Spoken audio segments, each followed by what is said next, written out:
Episode 54, The Substitute.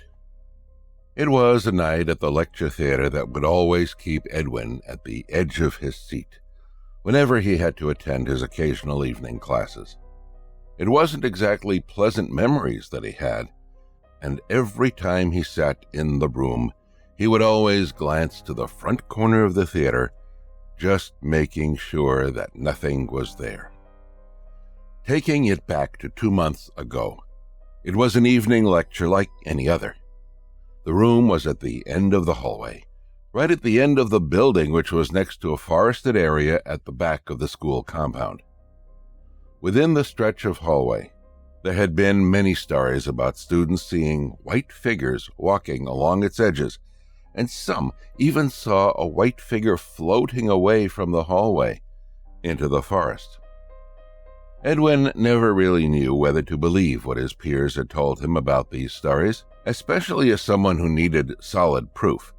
It was never that easy to scare him with such tales.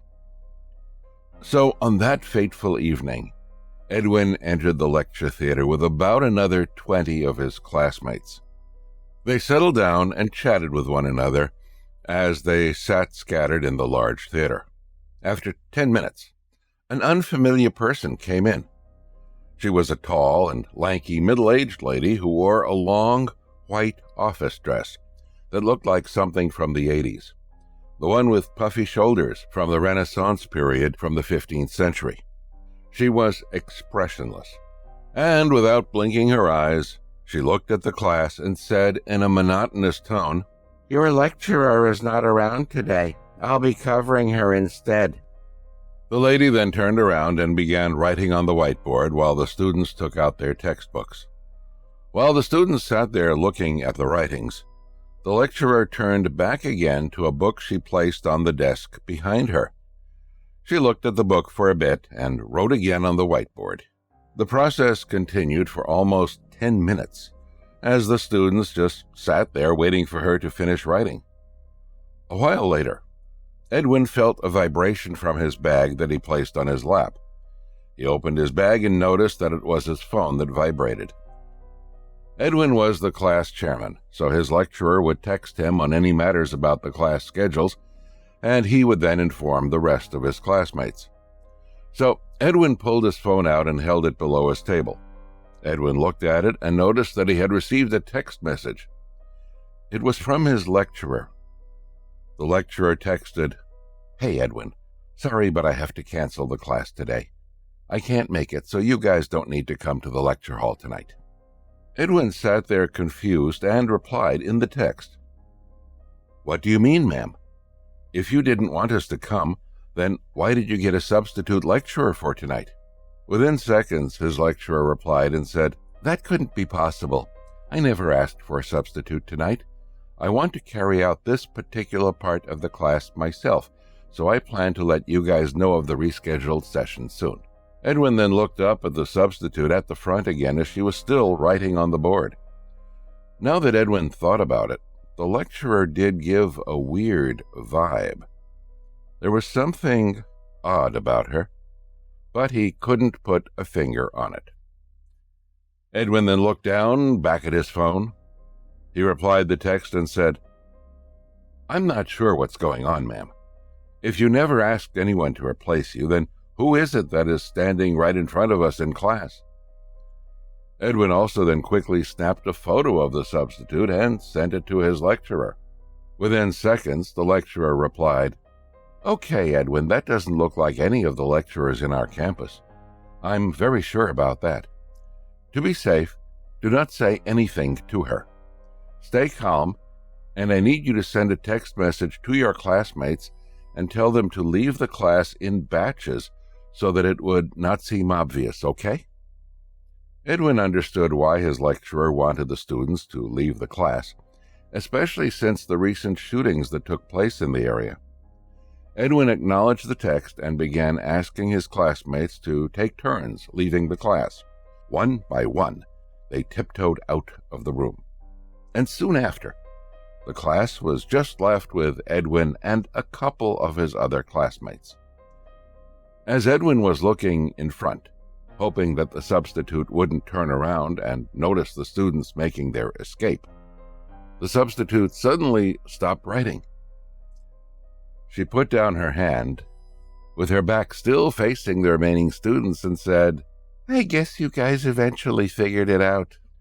Edwin and his classmates just sat there, stunned, listening to what the teacher had to say next.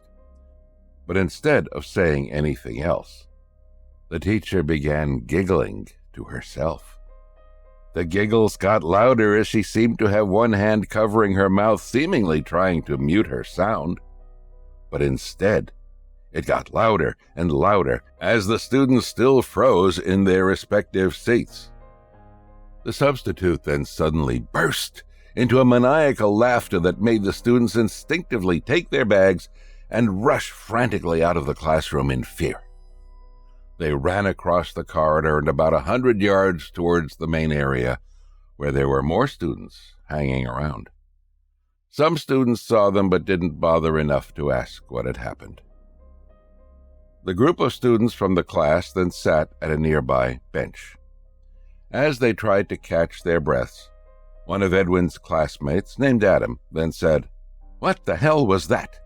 I knew that person was weird from the moment she came into class." Edwin then said, "Yeah, man, I know.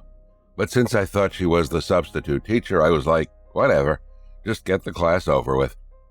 I never thought it would be some freak who shouldn't have been there." Adam then said, "When she started giggling, I was done. I thought she was gonna come at us. And when she laughed, I just ran, dude." Edwin then said, "I'm thinking if we should go back to have a look. We can't leave just like this. If it was a crazy person, she should come back again." "Are you crazy? There's no way," said Trish, another one of Edwin's classmates. "Well, do you want her to come again next time and pay you a visit?" asked Edwin. Trish thought about it and said, "Fine, but I'm following behind. You guys can be at the front, and if she laughs again, I'll be the first to run away." The group agreed as they turned back to look at the long hallway that led back to the classroom at the end.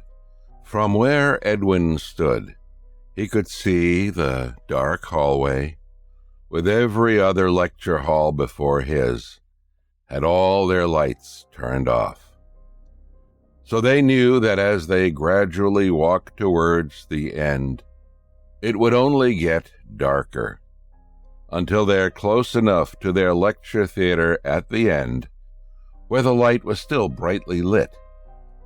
So the group began walking carefully towards the room, and they would pause every now and then whenever any one of them had doubts and wanted to turn back.